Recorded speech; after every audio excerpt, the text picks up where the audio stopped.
Greetings and salutations. I am going to return to an old topic, namely the review of Arkham City. Now, of course, a few things have cropped up before and since then referring to the Arkham games.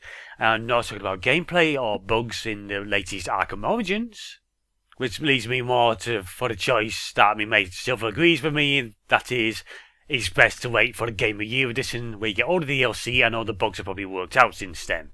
When that happens, you've probably got yourself a very good game. But back to the point. I have covered a few bits and pieces before on the female characters.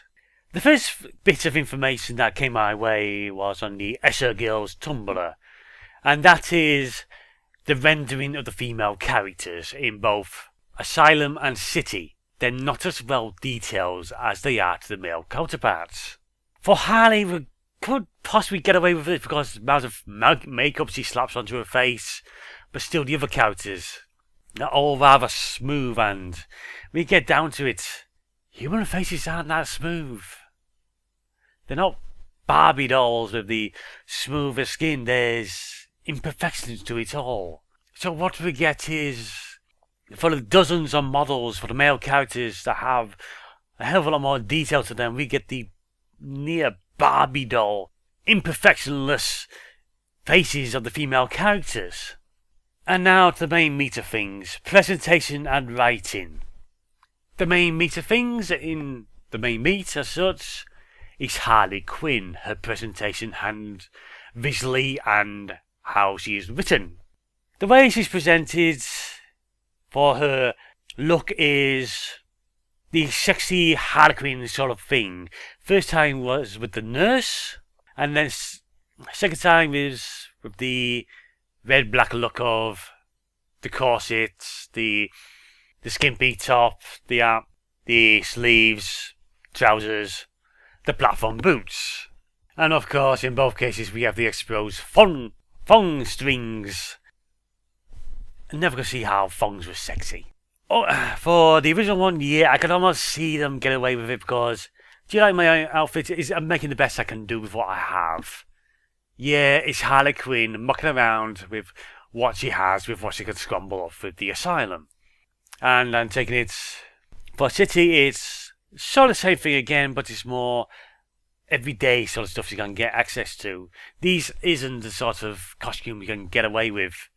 The sort of costume you can't get away with, like in the Batman animated series, where it's just a lycra bodysuit sort of thing, the catsuit sort of thing.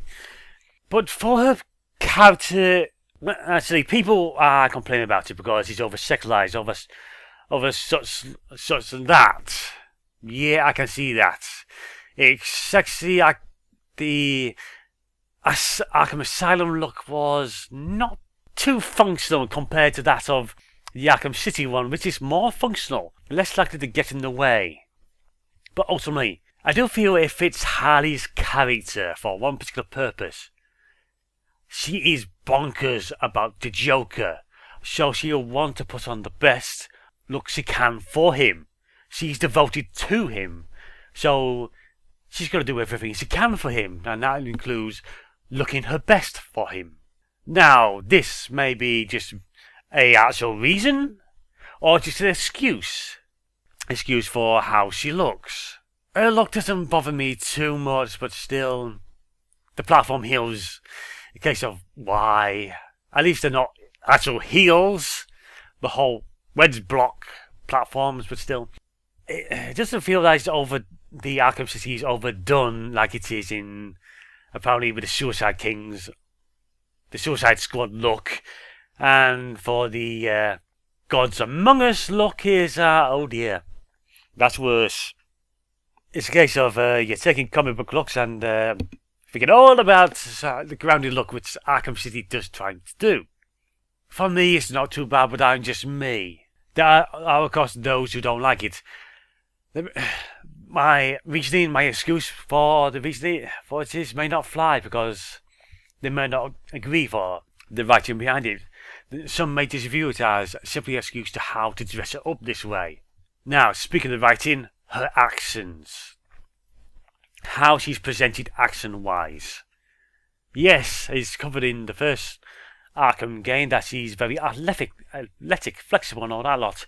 And she presents it with, at least in Arkham City, with how she first approaches you, somersaulting, trying to hit you with a kick. The bits before that, moments before, where Alfred is basically warning Batman to be careful of her, and Batman basically goes, she's not that smart. And someone brings up the point that she's a psychologist. And for this, I had to bring up the point is, being smart and being intelligent is not the same thing. Being a psychologist, I can imagine, is more on the intelligence side of the understanding of how the mind works, the psychosis, all that such lot. Being smart is how you employ it.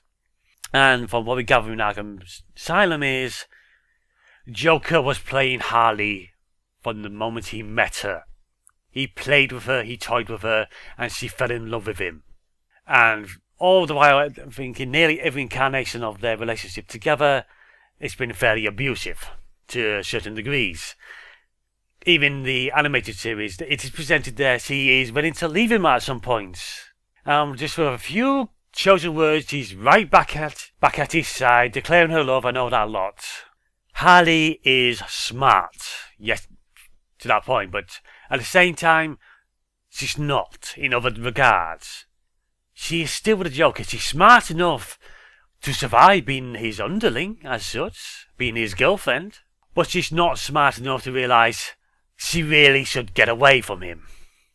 So, there. While she is smart, she's also not smart in other areas. She's intelligent. Well, she's definitely smart enough in Harley's revenge to nab a few bombs and get ready to set them off in light of events of Arkham City. And of course then there was whole reprogramming a horde of robots to send against Batman at the end of it. I am not too fussed about her performance. Hell, when she's been caught and tied up. Yes, she just let slip about certain tech the Joker stolen from Mr. Freeze, but still, she's annoyed, she's angry, she's furious. People make mistakes in that state. And who is it that does this to her? It's Talia. Talia steals the antidote from her, after Harley steals it from Mr. Freeze. Now this is where we get into more problematic territory. Talia. She is presented as a capable individual. She's commanding hordes of female assassins who look quite good and some of the most lethal opponents you're going to face because they're armed with swords. And swords are not some of the easiest things to fight in the game. They've got range and they're not the easiest thing to parry. But Talia's look is, yet again, this sexualized. To the point for Harley, yeah, I can let it get away with it because she's doing it for the Joker. But for Talia, it doesn't feel right. She's in a position of power. It doesn't seem too comfortable either. And then there's the whole how she's handled. In that, all the while she's calling Batman her beloved. And her reason for going on is, he's playing her to get to Tal Al Ghul, to get access to his blood for the antidote. So she's undergoing the trials. Talia is pretty much devoted to the idea of getting Batman to take over from her father to continue his work.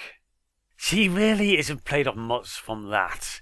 And of course, afterwards we get, she's suddenly taken hostage by the Joker. Then it's proven she's far more capable than that. And she's gone to the point that, she would have killed the Joker if it wasn't for that final trick. And I mentioned before in my review of Arkham City is her final fate. It feels her role in it is cheapened. So Talia she could have been done better. Now for the correct one is Poison Ivy. Her design is, dear. Now this one is definitely played for the sex appeal, and in a sort of way it does make some sort of sense. She's played off the siren who lures men to do her bidding and all that lot. At the same time, if you grew up with the animated series of the 90s, it's where she almost had a burlesque look to her. doesn't quite fit, and her role is downright minimal. In Arkham Asylum, she's used by the Joker exposed to the Titan drug, which sends her berserking.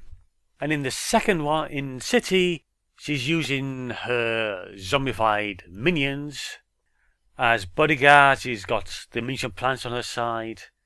She's a powerful force, and near everyone else is afraid of her. But still, her role is minimal. They don't really use for anything more than as a couple boss fights and motivation. Now we come to the final notable female character in the games. Catwoman, Selina Kyle.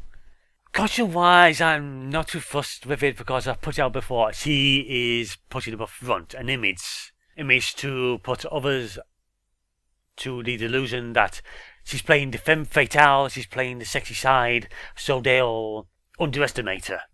However, what I do oppose to is, 1, do up the bloody zipper. We don't need your cleavage hanging out all the time. It's probably something defying laws of physics in there, something that is not exactly too practical at the same time. Plus, she's in heels. She is jumping around, being highly athletic, somersaulting, all that lot, in heels. Imagine the amount of stress that would put on her feet. Some can do it well. Yeah, imagine people have learned to run in heels. Yeah, fine. But the stress for that are condensed on the foot through the heel has to play up.